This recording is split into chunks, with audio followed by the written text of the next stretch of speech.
Oh, yeah. Paramount gave advice to movie theaters Paramount, the studio, gave advice to movie theaters. about how to get people back to the theaters. Make good movies. Tell me if you think this is... It's really difficult. Besides that, limit trailers. Hell to the yes. No ads. Hell. Double hell to the yes. I'm with you, Paramount. But granted that they're doing that because they need money to stay open, the theaters. That's why the ads are there. I don't like them either, but matinee pricing until 6 p.m. I thought that was in place. I think matinee's till 2. That's stupid. You mean one showing? Because nobody really does anything before 1. People with children do. No, I mean, they don't have showings oftentimes before 1 o'clock. Yeah. And then discounted tickets on multiple weekdays. They're just talking straight sense. Wait a minute. In addition to having quality films, you mean you need to actually Make care sure the about customer the customer? thinks that it's What a wild... India does some of that stuff. They do like discounted movie theater day, and I used to always get to the theater before it starts so that I could watch the trailers because I was always excited to watch the trailers. I don't care because I will probably have already seen the trailers 15 times and I don't want to sit there for 30 minutes before the movie starts watching trailers. why not? It's a waste of time. Oh, okay. The biggest, the baddest, wackiest, funniest, filmiest show on earth. Never forget. Hey, welcome back to our Stupid Reacts Equipment. I'm Rick. You can follow us on Instagram, Twitter, my G's got it. Thank you for the patron for the Welcome to Strategy. Don't know what that is. Never heard of that. Today we got you read this. What? Read this right here. You have watched other videos from Subadolescents. Here, she is breaking down the comparison between Pride and Prejudice and a cult classic Tamil movie called Aan Paavam. You haven't watched the movie, but this video is very interesting and fun to watch the comparison between two of my favorite movies. And they're comparing the music, I think, mostly. Of Raja Sirs? I don't know if you recognize I do recognize her. We've done a video of hers before. And she's done this very thing. This composer, Ilaiyaraaja, I want her to do Anda Handa. make background music like this, which speaks to your soul. In this episode, we'll see that and much more about the music of the film Aan Paavam. Welcome to the Suvai Sons channel. I'm Sukrish. Hi, To Sukrish. truly understand the role of Maestro Ilaiyaraaja's music in this film, we can contrast it with a similar story which took the opposite approach for the music. Aan Paavam, written by director Pandiyarajan, is set in a Tamil village of India in the 1980s, and it keeps us wondering if these brothers will get these girls in the end. Pride and Prejudice, written by Like Seven Jane Brides or Seven Austen, Brothers. is set in England in the 1800s and keeps us wondering if these sisters will get these men in the end. So the stories are somewhat similar, but their approaches to music Have are you the seen any opposite. Pride and Prejudice movies? In Pride and No, Prejudice, waiting to watch it with my daughters. dances Both give young couples their favorite the Pride and opportunity Prejudice, to and what's the meet, other one? They go fall hand in hand love, together. Sense and get Sensibility. Sense and married. Sensibility. There's music already in Or the Wuthering scene. Heights. That's also in that conversation. Or the characters Read that book in are school. playing instruments in the story, in the scene.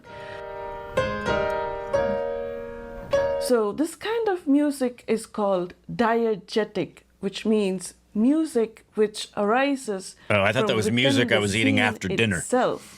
It's part of the story. Oh, that's This digestic leaves music. less room for the composer to write his own music for the story. They have to stick to music which was already in use in the 1800s, like Haydn or Mozart or country dance music, or they at least have to compose something very similar. And definitely they have to use the instruments which were in the culture and in the scenes. By contrast, in Aan Paavam, the potential groom goes from his village to her village to attend I like it when composers don't do that, when they use like contemporary music and a period piece. In the presence Night of Sale. her family. Yeah. There are no musicians playing instruments at this meeting. This gives the composer an opportunity to take out his pen and write his own music for the scene.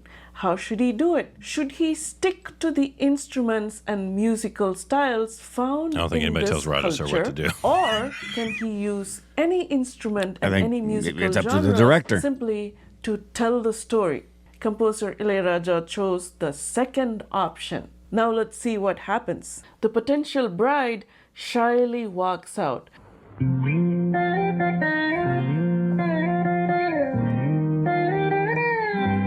Pretty. And there's this kind of a movement, some kind of a gait in her walk, if you notice. I personally think that this might have inspired the composer to use the bass guitar to make this kind of sound. Is that what it is? Yeah, on the low end, it's a bass. Bass guitar is not an Indian instrument. It is borrowed from Western popular music, but it highlights Oh, that's her a Mohini very Day. unique Yeah. and hesitant walk. And the other part of this music was the veena. Now, the veena is a very traditional Indian instrument Prove it. used in classical music concerts. And the girl is very traditional too. She's wearing traditional clothes, she's keeping her head down, she looks obedient. Filmmakers have been using the veena sound over such women in many films. So the audience gets it when the veena sound comes on, that everybody in the gathering is approving of her traditional nature. Back to Pride and Prejudice, they deliberately use silence and no music to keep the emphasis on dialogues. The suvai or core beauty Western in does that Pride a and lot more Prejudice is that the audience must think Indian about music, the Indian hidden meanings cinema. in what was said It's also and to not said. continue the suspension I of beg your pardon, disbelief. I would not wish to intrude upon Hey, your Colin. privacy. I was just writing a letter to my sister Jane in London, that is all. Oh.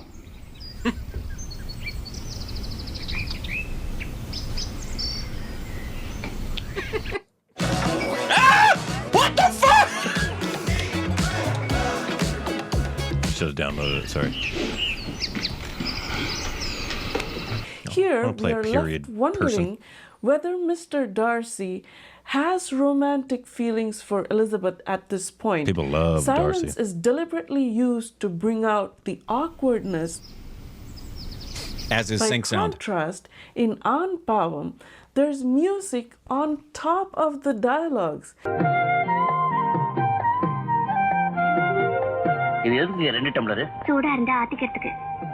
In this culture, the characters speak in shorter sentences, more emotionally, and directly with less sarcasm. So the composer is able to put Indians are music less on sarcastic? top of the dialogue What? to convey that some chemistry is blossoming. Notice the shape of this tune. It has a shape which fits these words. What shape is this, Rick?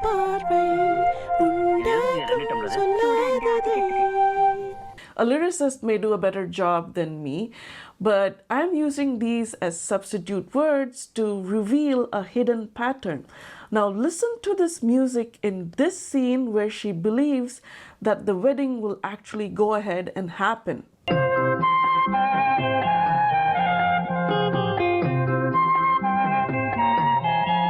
A flute tune is heard, and this tune has the same shape as the tune which we heard during the coffee serving scene.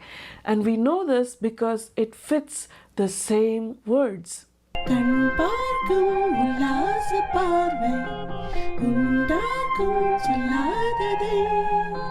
It has the same shape, what shape but is the it? notes have slightly changed. Earlier, the tune started like, He was actually sitting close by. Now the tune has a variation. Now it She starts actually playing the like, piano, right? now he's physically distant from her. Not only that, now she wants to possess him officially, and so he seems very distant until they actually tie the knot. So now the composer has increased the distance between the first two notes. The first version, this is the distance. F to C The second version is an octave. C to C. this is the distance. They are 12 keys apart. And this distance or interval is called 1 octave. This 1 octave musical like distance Rick is talking. seems to convey physical distance between people. And this greater distance speaks to your soul. But this is actually a trick from a composer's bag of tricks. Stay until the end of the video. I'll show you more examples of this 1 octave distance trick. But now, Is it a one trick? last I wouldn't call it a comparison. trick. When Mr. Darcy feels rejected, there's no music. You were the last man in the world whom I could ever marry. You have said quite enough, madam. I perfectly comprehend your feelings. But when Periyapandi gets rejected, there's a lot of loud background score going on.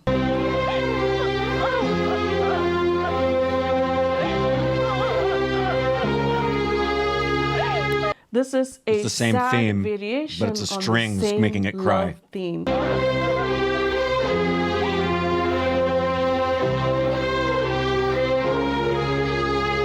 And when they use loud violins and chords, there's so much going on at the same time that it feels heavy and sad. Overall, the music in Not to Aan me. Paavam creates something which is not box. there Oh. in the Pride and Prejudice adaptations. What is that something? Remember how we felt confused about Mr. Darcy's intentions in this scene? If there was a narrator in that scene don't. saying I didn't feel things like, confused. and Mr. Darcy was there to convey his romantic feelings, then we would have gotten it for sure. But it doesn't need to be there was spoon-fed. no such narration in the Pride and Prejudice adaptations. Only in the book they had such narrations. But in the case of Aan Paavam, box. the suvai or core beauty of its music Suvai. is that the music acts as a narrator. Right now, a chemistry is blossoming. Right now, they're falling in love. Uh-oh, right now they're having heartbreak. Composer Ilaiyaraaja Rick has loves a good used this theme. 1 continual octave distance love trick theme. in this song one of his to little convey a favorite distance between things the in characters. Indian movies.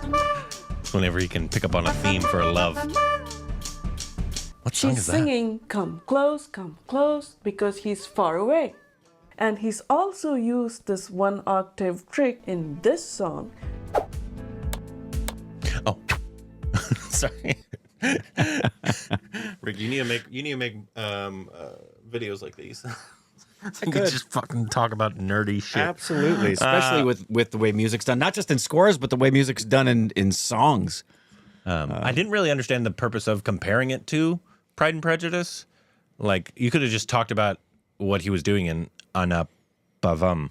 I didn't quite understand what the need for comparing it. It felt like she was comparing it to show how what was done by Rajasur and the Tamil version was better. Yeah. Yeah. Whereas it's just a different way of doing it. Yeah, it's just a different way of doing it. So I didn't quite understand the comparison part of it. Like, you could just break down what Rajasur was Right, doing. Which absolutely. Obviously, he's a master and what he does. But is that a trick, right? Yeah, the term trick, I don't know if she means that the way the actual word trick means. I would use the word, it's a tool. Mm-hmm. There are absolutely things you can do musically that are complementary to not just, for example, a scene that's going on, but if you're singing something, there's a reason why the song You Raise Me Up, lyrically, the notes go up. So I while can he stand on says, you raise me up. You raise me up. That is very satisfying to have something lyrically match what's going on with the music. Same thing with songs that you hear happy lyrics, but they're sad music. It doesn't seem to make sense, and vice versa.